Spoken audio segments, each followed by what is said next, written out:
most Americans thought that food materialized overnight in supermarkets by some magical process. People would say to me, oh, I just flew over Kansas, and there's all that empty space we could put houses and factories on. And of course, here's this funny green stuff growing in Kansas, just didn't register on them.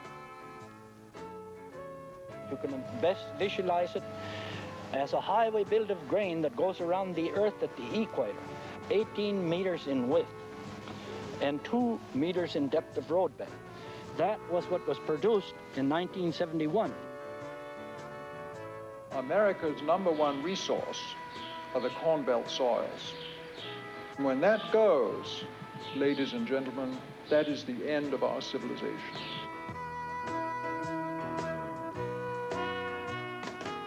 Nothing is older than man's struggle for food.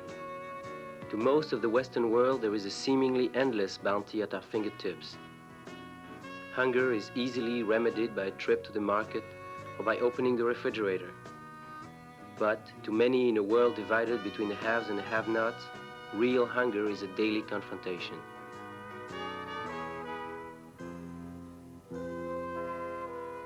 It's a jolting experience to remind ourselves that 500 million people suffer from some form of hunger. Every week, 10,000 human beings starve to death, the majority of them under the age of 5.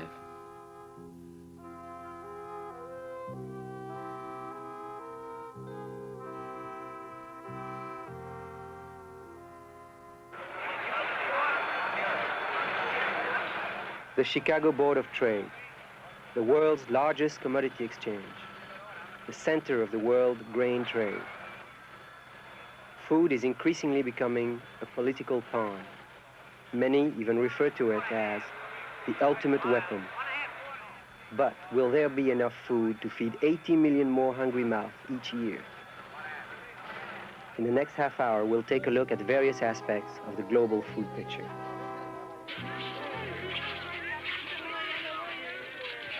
If we increase the population by 50% in a quarter century, it doesn't seem at all possible that we'll increase our food production at the same rate. The age of important famines will begin.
At the forefront of the struggle for food is the search for high-quality protein essential to human health. One of the richest sources of this protein can be found in the 70 million tons of fish harvested annually. We joined a small fishing expedition off the western coast of Mexico to observe a sardine catch.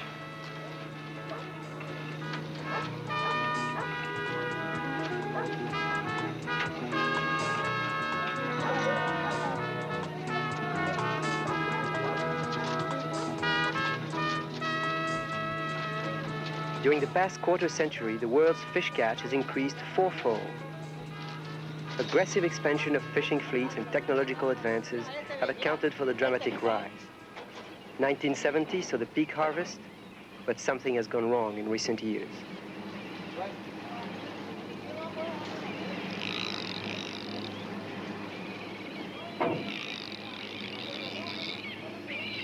Various factors are involved, foremost of which is overfishing. It's as simple as the law of diminishing returns. When too many fish are caught, the depleted numbers cannot maintain their populations. As nations step up their efforts to squeeze the last drop of productivity from a dwindling supply, they only hasten the day when certain species will disappear, possibly forever.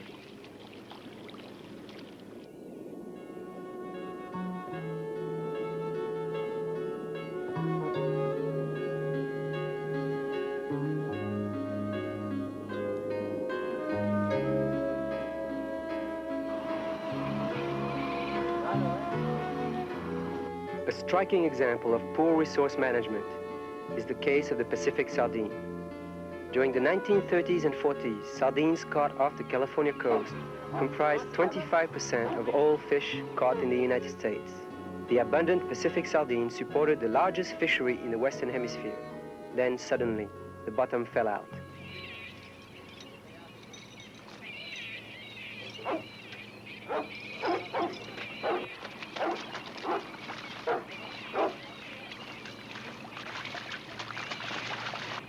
By 1972, the catch plummeted to a scant fraction of the peak year.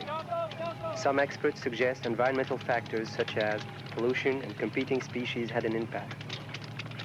But there is strong suspicion that intense fishing was a major reason for the drastic decline of the Pacific sardine.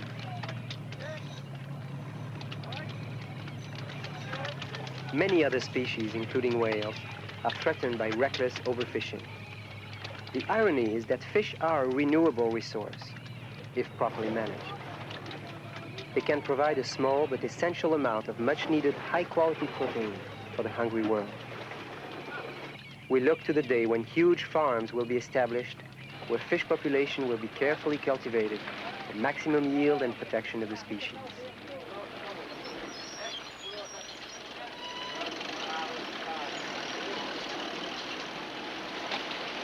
One-third of the world's fish catch is unsuited for human consumption, but as fish meal, it's an important element in livestock and poultry feed.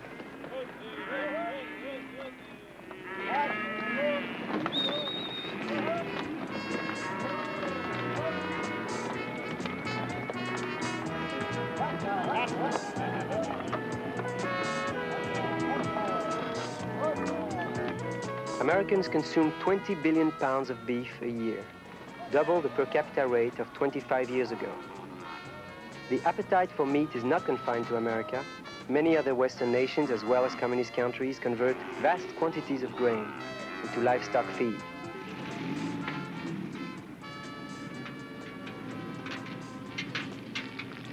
Faced with finite resources and a burgeoning world population, it seems certain even affluent countries will one day have to exist on far less meat.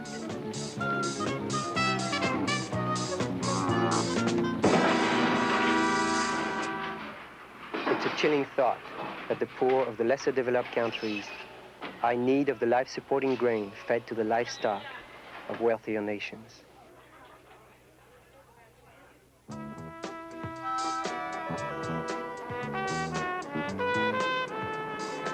Fish and cattle are important food sources, but the crux of the global food picture is grain. We took the Flying Calypso to Mexico to visit with Dr. Norman Borlaug, who won the Nobel Prize in 1970. His research in genetics, coupled with advances in fertilizers and pest controls, have made possible a green revolution, a quadrupling of wheat yields throughout the world. Dr. Borlaug's work has saved millions of lives. I look at food as a renewable resource. It can be produced indefinitely if you handle the soil right. It can be increased considerably on each of the cultivated areas as we know it today. There is no country in the world at the present time that's self-sufficient in all of the natural resources that it needs for its own economy.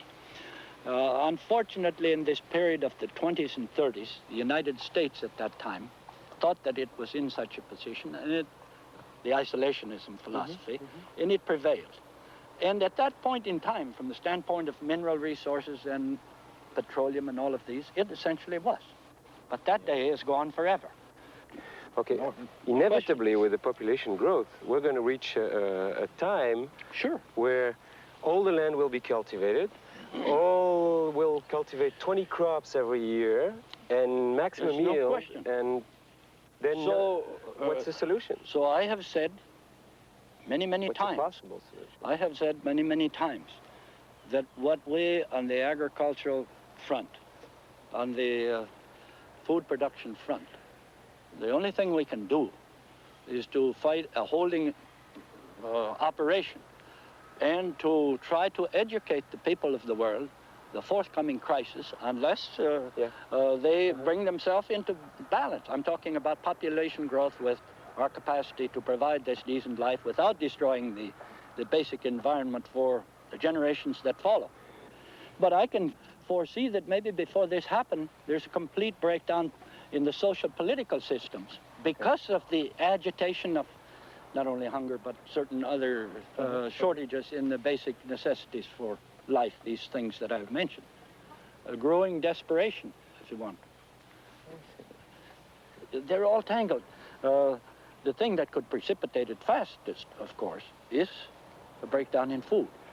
For the time being, a good share of the emphasis has to be on increasing the yields of the crops on the land now in production, and then gradually in countries where there is more land available, open that. And then pray to God and all the powers that be that population growth adjusts to reasonable levels. Well, do you so think that's going to happen? I don't know. Population is increasing at the rate of... Dr. Borlaug has a unique relationship with his plants. I had heard that he actually communicates with his wheat, and I asked him about it. You said wheat talks. It does, to those who live with it. But if you live in the bureaucracy of this capital city of the world, 1,000 miles removed from the fields where it's produced, you won't hear it. Okay. Because of the clutter of paper and people and Can you translate it for me? Yes. This particular group here says right now, we're pretty healthy. We're a bit late, and we're worried that it might turn hot before we finish our vegetative cycle of growth. But we think we're doing pretty well because we are a cross of long-season, tall Brazilian wheats with these little early brothers of ours, the Mexicans, that are just behind us. And maybe some of our children here will be well adapted back in our native Brazil and will produce more food than our forefathers who came here a few generations back and have been used for breeding stock. You know all that because you know them, but if you were blindfolded and you couldn't see what kind of wheat it was, how could you tell? I could even tell on some diseases blindfolded whether it's healthy or not. Not on all diseases, but certain of the rust diseases, just by the touch, you can tell. Dr. Borlaug is deeply concerned how the principles of food production are applied to feeding the world's hungry. He shares his philosophy with students from every corner of the globe. Take a look at the United Nations today. Every year there's at least 7 new nations that come into being. Frequently, you will see that those new countries do not have the natural resource base to hopefully give a reasonable standard of living to the peoples of that new nation. I'm not against independence per se, as a group, as a basic right. We're all dependent now. America's farmers provide essential grain for 1/4 of the world's population. No country has made more efficient use of its available farmland. But increasingly, the country's fertile acres are being overtaken by encroaching development. We flew to Sun City, near Phoenix, Arizona, to investigate the retirement community sprawling over formerly productive farmland. How many houses they put up every year, you know? Well, I think I saw a piece of paper last year. They only put up a little less than 900, but here a year or two ago, when there was, before the crunch come on, why, I think it was 1,900 and something they had in 1 year. 1,900 houses in 1 year? This was farmland, mostly. Yes. Flat farmland.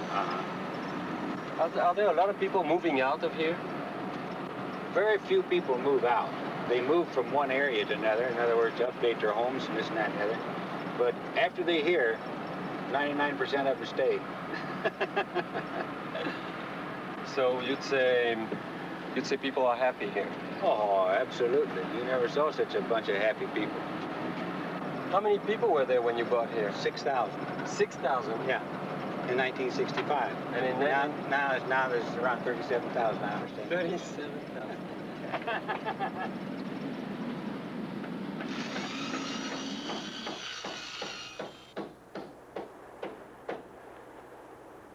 Where crops once flourished, skeletons of emerging homes now crowd the landscape. And this is the area the development will go in the future. Right. We'll come across here, and we've got all the way, you can see the white fence to the extreme east there. It's about, probably a good mile and a half over there. We'll do that and go back down to Bell Road, and then we'll skip over the river bottom. What's going to be the limit? I hope never. What's there now? Nothing, just farm. One reason why this is such an ideal area to study is that Maricopa County, of which this is a part, was until recently the third most productive county in the entire United States in terms of agricultural revenue. They had 300,000 acres of agricultural land, and they have lost 30,000 acres of Maricopa County's agricultural land just in a recent 3-year period that we have been monitoring this by remote sensing. The satellite imagery of remote sensing is an essential tool for studying land use and productivity. Such knowledge is necessary if we hope to feed our hungry world. These technologies create new industries and provide jobs.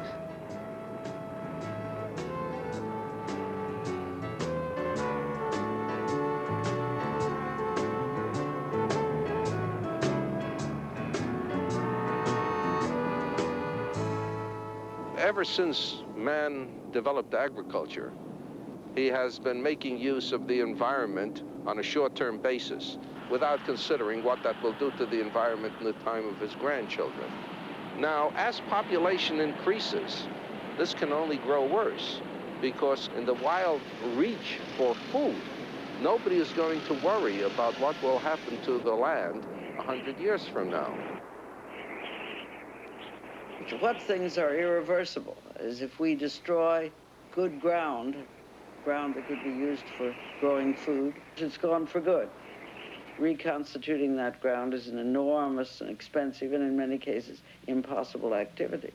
Our center here has been studying a group of farms in the Midwest which do not use chemical fertilizer and pesticides, and comparing them with neighboring farms that are otherwise identical, except they follow the conventional practice of using fertilizer and pesticides. Dr. Commoner's research shows that profits from organic farms equal that of conventional farming, but the yield remains higher for chemically treated soil. Nonetheless, some farmers are turning to organic methods to overcome the cost and environmental impact of fertilizers. On this farm, we're trying to use a closed cycle where, with the natural fertilizers, we will stimulate through making compost. We will stimulate the soil, and that in turn will produce quality crops, and no artificial fertilizers, or especially nitrogen fertilizers, are put on the land. Although in the minority, Michael Skelly is a firm believer in organic farming. For the worms, and the worms are not in the soils anymore because we're using too many pesticides, too much artificial fertilizer, and the worms don't like this. This is a rough farm compost, and literally there are tons and tons of worms. So this is manure, and what else? This is cow and pig manure. Oh yeah, lots of it.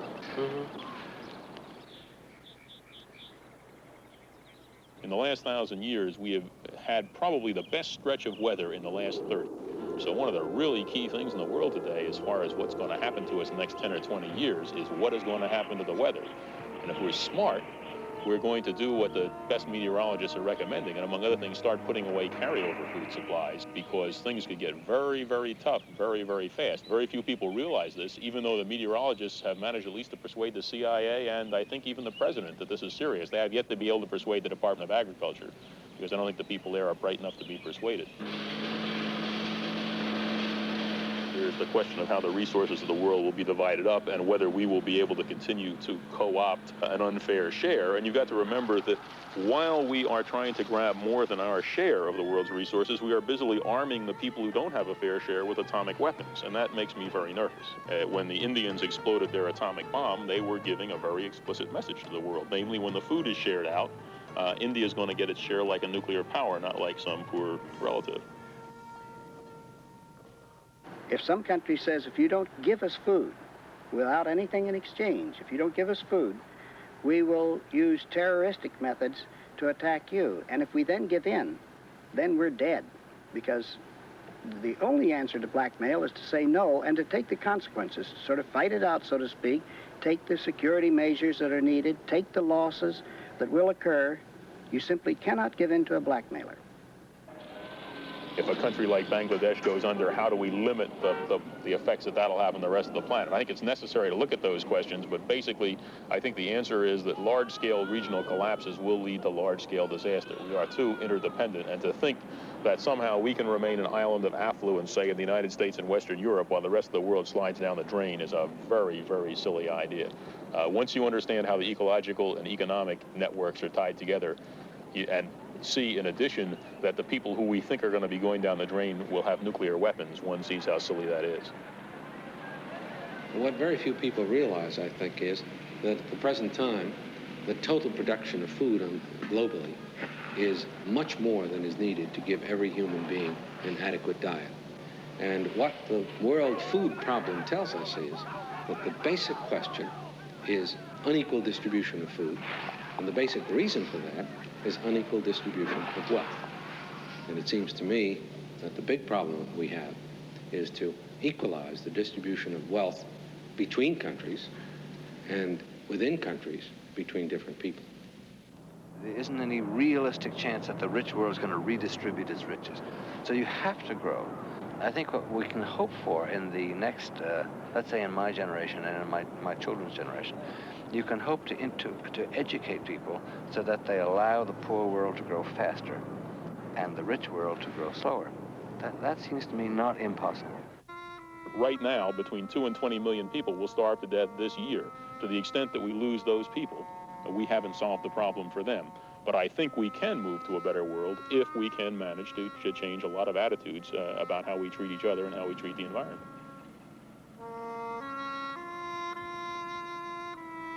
Hunger is a global problem, no stranger to the Western world. Our journey to Appalachia, to a poor but proud people, is a reminder that even in the United States, malnutrition and hunger still gnaw at the human spirit.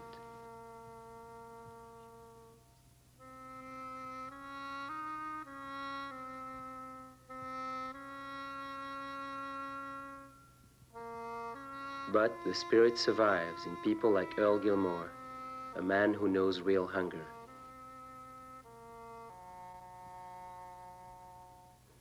Here, people, like, you might have to do without food a week or 2 or 3 days, you know, or something like that. Maybe you have to, like, sometimes I just drink coffee. And I figure if I could get coffee, I wouldn't even care about the food. But most of the time I can't get the coffee and I'll be worried sick. That's how it exists. Earl offered to sing for us. I trust in God from day to day. I trust in God.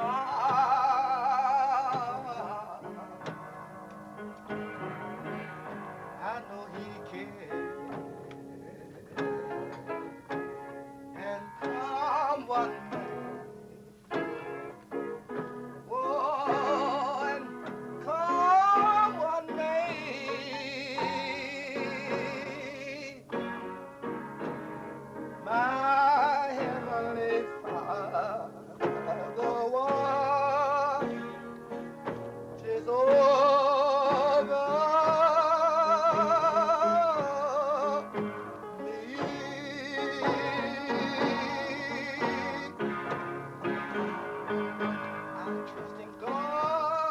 By the end of the century, the global population will double. The nightmare of mass starvations will be upon us, unless measures are taken to provide adequate sustenance for the human family.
It is nearly 2 centuries since an English clergyman named Thomas Malthus published an essay on population.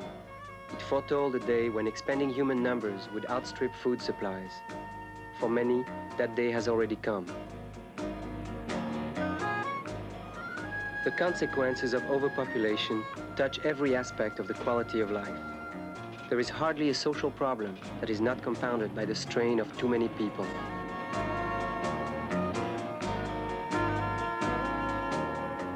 In much of the world, overpopulation is seen in terms of crowding, pollution, and the overuse of resources. But in the poorer nations, the issue is survival itself. We are now 4 billion on our water planet. 140 babies are born every minute. By the time this program is over, an additional 4,000 human beings will be vying for the planet's limited resources.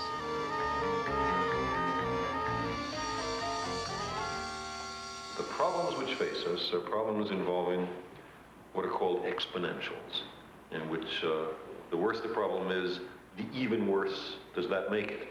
And overpopulation is clearly one example. The more people you have, the more people you're going to get in the next generation, and the curve starts increasing exponentially. And we are certainly on an exponential population increment in which there are several 100,000 people born on the earth every day. It sort of strikes me as strange that I'm 44 years old, and when I was born, there was only 2 billion people. So that in my lifespan, the number of people have been added to the planet that were the same number that was built up between the year 0, which is several million years ago, and the time of my birth. If we allow population to increase, all kinds of dire eventualities may be expected. Legal infanticide, increasing disrespect for life, refusing to keep people alive in hospitals. And in the end, perhaps nothing will work and our civilization will topple. I've taken every economy in our country, in our world today, and I've gone over every one of them, taking the kilowatt hours per capita of that economy. And as the kilowatt hours go up, there's one exactly reverse curve. That's the birth rate goes exactly down. Well, the population will level out. We just don't know at what level. The most optimistic estimates is 12 billion, and most pessimistic is 25 billion.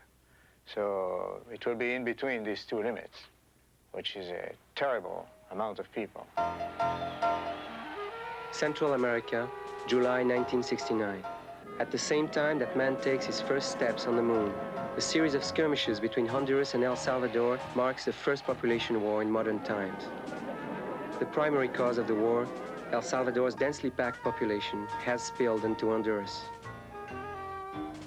Competition for farms and jobs leads to a brief but bitter fight between these sister nations. Over 250,000 El Salvadorians have crossed the border to seek a better life.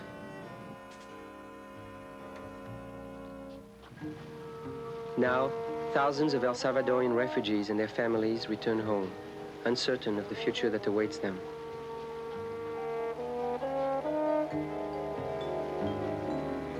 In a nation ravaged by a runaway birth rate, these are the unfortunate victims.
San Salvador, capital of tiny El Salvador. We are here to see what changes have been made since the war with Honduras. We will look at conditions here and later in Costa Rica, two representative nations trying to battle the many-headed population monster.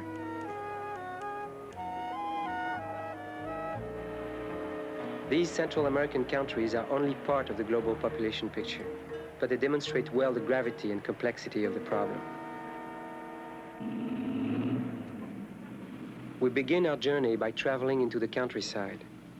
The cities are severely overcrowded. So too is the countryside. El Salvador has a population of 4 million people. This figure is expected to double by the end of the century.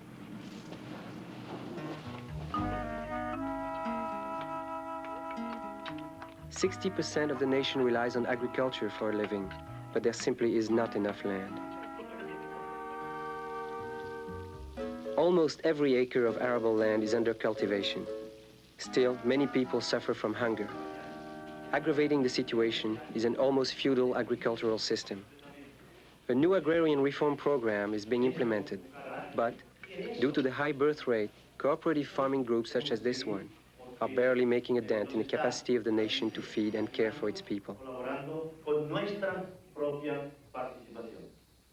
I spoke with one of the farmers, Lisandro Colato. Es uno de los grandes problemas, una de las variables, es un indicador del subdesarrollo nuestro. He told me the problem in the fields is directly linked to the nation's population problem. I asked, what happens when the population doubles again? Who knows? We'll probably end up eating one another. Recordemos algunas palabras de Jesús que decía las mismas cosas. Such prospects are indeed grim, but a new activist spirit does offer some hope. Es necesario usar la pedagogía de la repeat the same, and at least someday the people will understand better their situation. I don't have the answer. We are only trying to do something. And I think that if everybody in our country and in all countries do as best as possible, I think that we can find at least some solution. One has to adopt the attitude that responsibility has to go with power. And in our world these days, the sovereign unit is the nation. That's the unit that has the power. And responsibility should go with that same unit. In other words, I think that those countries around El Salvador should refuse to solve El Salvador's problems by taking on the excess population she's producing. They should simply say, no, you have to take care of them yourself. You can't move them over into Honduras and get rid of the problem that way. It's up to you. And if it hurts, then you'll do it. Not all parts of the country suffer from overcrowding. Here in the capital's well-to-do suburbs, life is very comfortable.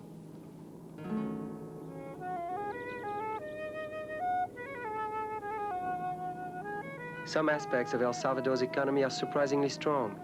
Still, it's common to find on the fringes of the wealthy neighborhoods, barrios or slums, inhabited by those living on the margin of life. Here in the city, we have a standard of living double the standard of living in the fields. So, you know, if you can get in the field about $2.50 a day, and if you come to the city and your average here will be $4, you will be willing to come. And the government also is viewing the situation as an integral situation, not as a particular situation of population growth. They want to cover maternity aspect, and they want to cover nutrition for children, and they also want to cover the family planning. In the center of San Salvador is a testament to the ineffectiveness of the country's family planning program, La Maternidad Hospital. As I look around at these delicate bundles of new life, it is difficult to comprehend the consequences their numbers harbor. I asked the nurse, how many infants are cared for here?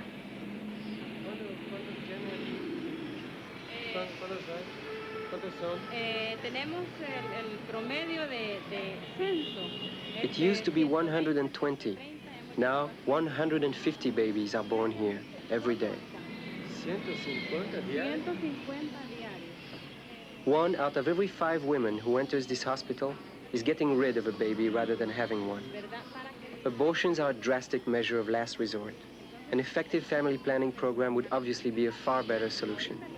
But some people here still believe that El Salvador should expand its population. Margaret Mead has a different view. The endless multiplication of human beings does not add to their dignity. The more people there are here, the less we're going to become responsible for the future, the less willing we're going to be to take responsibility for the future. People are given dignity to the extent that they're necessary and participatory and recognized as individuals. You pack them into cities of 10 million people, and it's virtually impossible to give each one of those individuals high status.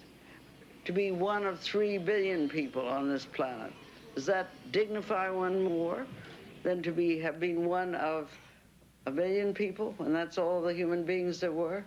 Or one of possibly a few thousand human beings that carried the responsibility of the whole of evolution on their shoulders?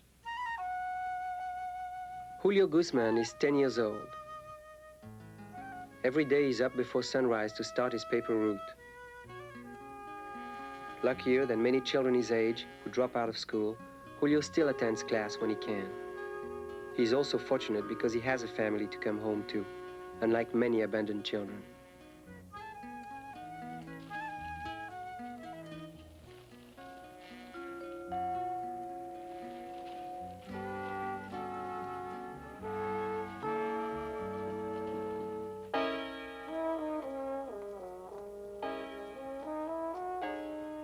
How do you get smaller families in underdeveloped countries, in places where children very often mean farm labor or very often mean Social Security, a son to support you in your old age?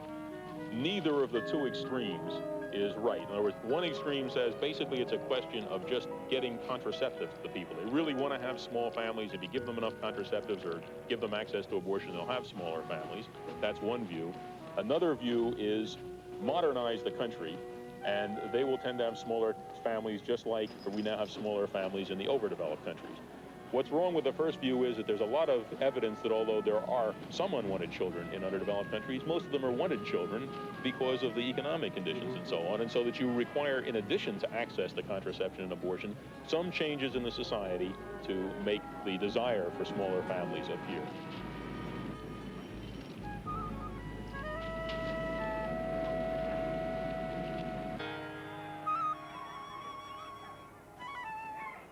When all his papers are sold, Julio comes home with the money he has earned. Both his parents work, but with 8 children, they can only afford the barest necessities. In a space 13 by 13 feet, the Guzman family takes shelter.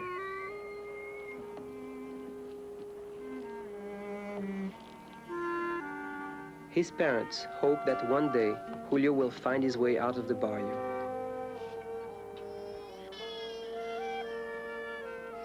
We feel that the problem is ours and we have to solve it here through family planning, through better income distribution, through the improvement of the quality of life in general. I think that the government, for the first time, has a long-range vision of El Salvador.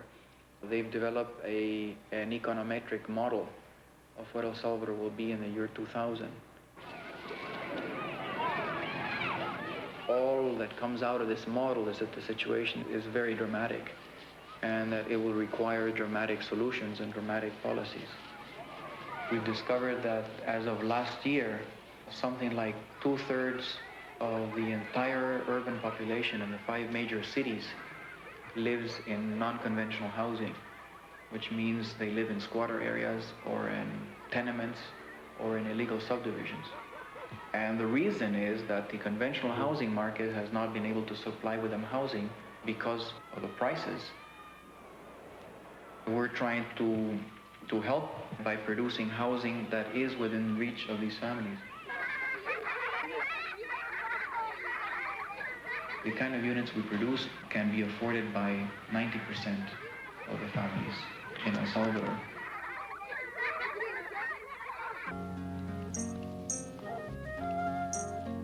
Next to adequate food supplies, no aspect of the quality of life is more directly affected by overpopulation than housing. A new program developed by a private organization, the Foundation for Minimum Housing, is meeting with good results.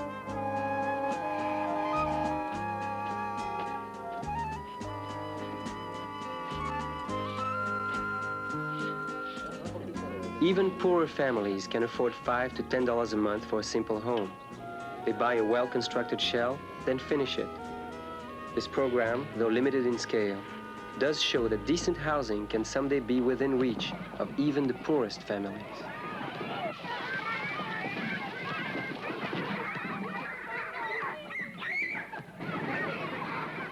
With a degree of optimism, as well as a sober view of El Salvador's tremendous population problem, we climbed into our flying Calypso to take to the skies. Our destination, San Jose, the capital of Costa Rica.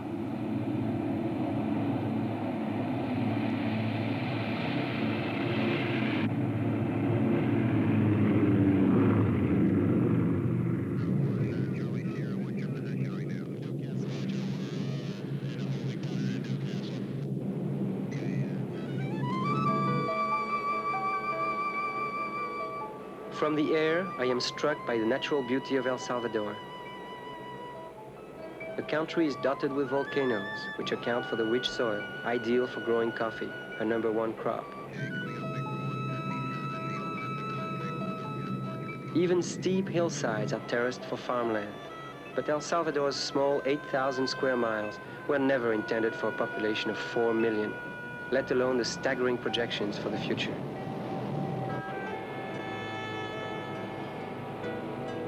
From above, there are no national borders.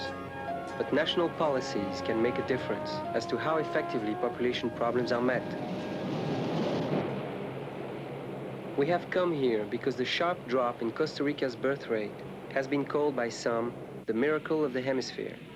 Certainly one factor is family planning, and I spoke to Reverend Jose Carlo, an Episcopal minister. Family planning has more to do with value systems than reproductive systems, in the sense that I control my reproductive systems by what I think. And the way I act reproductively is based on the value systems that I see for myself as a person. Your aspirations very often are based on what you have, a combination of what you've seen, and what you feel you can do, where you can get to. Now, when I start hoping for something better, immediately I apply that on a general scale. The community wants something better. The nation wants something better. I can't think of something better for Costa Rica without thinking of something better for José. Buenas. Durante los próximos días quiero dialogar con ustedes sobre el tema de los propósitos y fines del matrimonio. 6 days a week, Padre Carlo goes into a studio in San Jose to record Dialogue, a radio program dealing with population awareness. It is heard by up to 1/3 of all Costa Ricans every day. Distant parts of the country receive the program, which airs at 4:30 in the morning, so farmers can tune in while preparing to go into the fields. Padre Carlo believes getting the word out is one of the keys to Costa Rica's success.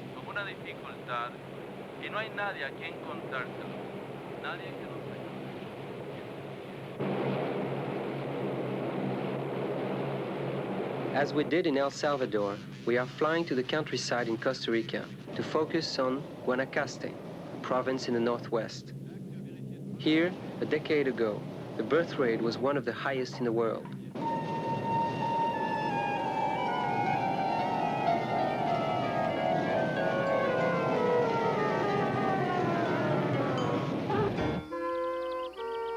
Today, the birth rate in Guanacaste has been cut in half. As with all of Costa Rica, the reasons for the successful decline in population growth are not easy to pinpoint. Clearly, a number of factors are involved.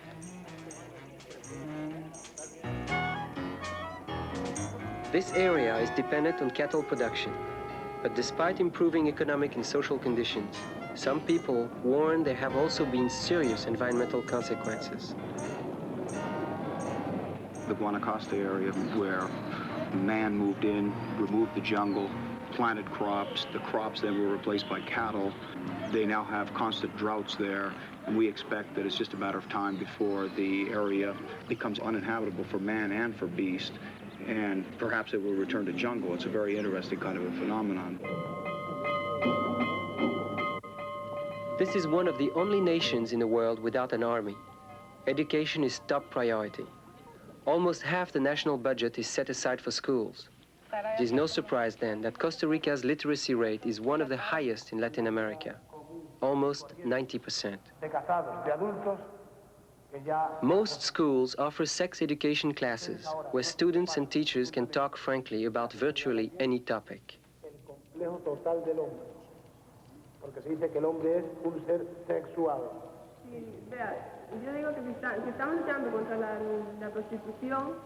This young girl candidly asks a question about prostitution. One can be sure a generation earlier, the subject could never have been broached. Diferente de las leyes de Dios. Dios nunca aceptó la prostitución. El hombre quiere aceptarla. The children now, they're not worried about family planning methods. But unless we get the right ideas in their heads now, they begin to conceptualize the problem of population in terms of their community, work, health, education, roads, housing. Or their well-being. Or their well-being.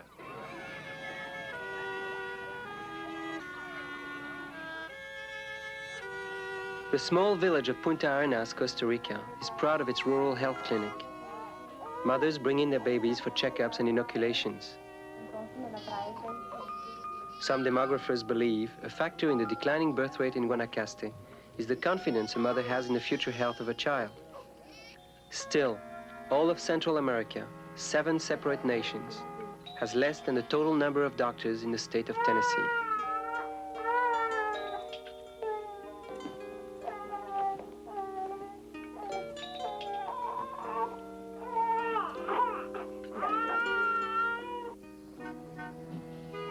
Costa Rica's family planning was not begun until 1968. Now, 1 in 4 women is using some form of contraception. After a brief medical examination, women are given birth control devices at no cost.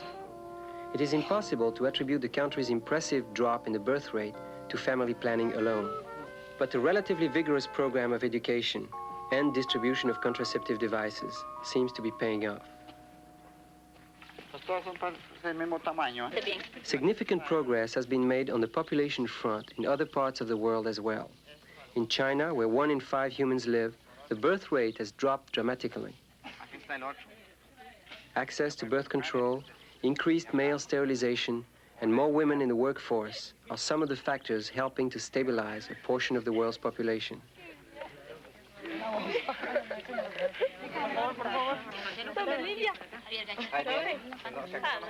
But the battle is far from won. Even here in Costa Rica, a relative success story, the population may double in 30 years.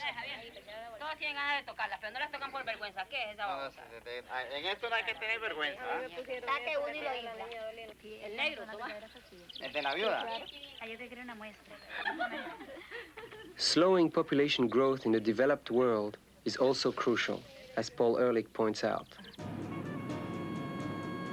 Those who say you don't have to worry about population in the developed countries, in a sense, from the point of view of the health of the globe as a whole, have it exactly backwards, because it's overpopulation in the developed countries that at the moment is putting a disproportionate stress on the environment of the planet.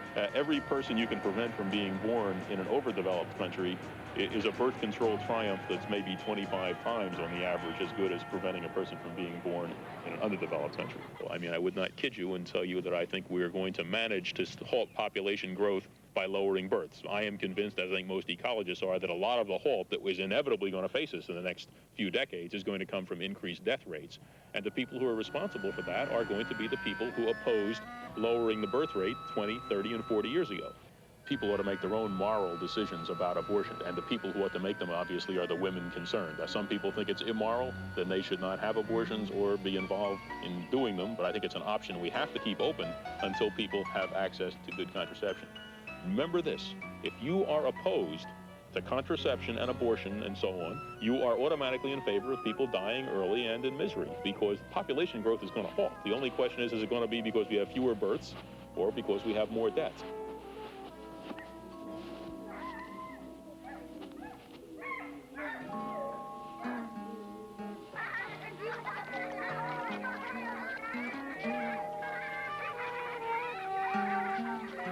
Even if population growth were magically halted tomorrow, the serious social and economic problems we've seen would not instantly vanish.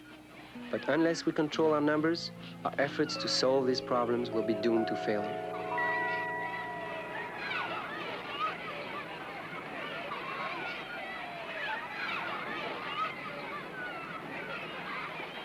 In the end, it's children like these that the population story is about.